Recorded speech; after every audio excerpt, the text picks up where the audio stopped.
तर नमस्कार मैत्रिणींनो.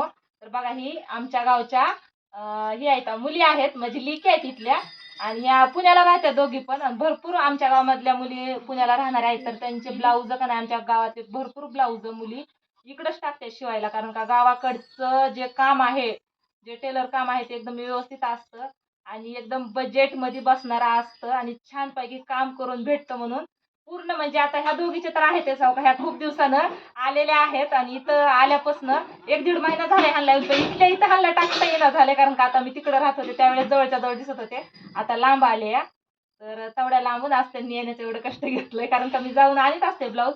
पण त्या त्या ह्यांनी आता ह्यावेळेस मला फोन पण केला नाही आम्ही आला आता जर काही म्हणून. तर त्या दोघी हो का ब्लाऊज टाकायला इकडे आल्या का. तर भरपूर असं कस्टमर आहे पुण्याहून मुंबईहून ब्लाऊज असते. आता सध्याला जस्ट मी उद्या 2 वाजेपर्यंत एक मुंबईचं कस्टमर आहे, त्यांचे 2-3 ब्लाऊज घेतले शिवायला. तर नक्कीच कोणी जवळ आसपास जर असताल तर ब्लाऊज टाका. कशी वाटते तुम्हाला मी ब्लाऊज शिवलेली हे? आता हा काय सारखे शिवत्या त्यांनी, आता पहिलं नाही ह्यांचं पण नाव काही मी शिवलेलं ब्लाऊज आहे, त्यांनी बेताला जे आणलंय ना मी त्यांना शिवून दिलं होतं. हो का. आणि ह्या ताईचे तर सारखेच असते ब्लाऊज, त्या मला पुण्याला होते त्यावेळेस पण फोन करीत होता काय. छान ब्लाऊज शिवतात त्या, खूप आवडतात मला. मी यांच्याकडेच ब्लाऊज शिवाय टाकते.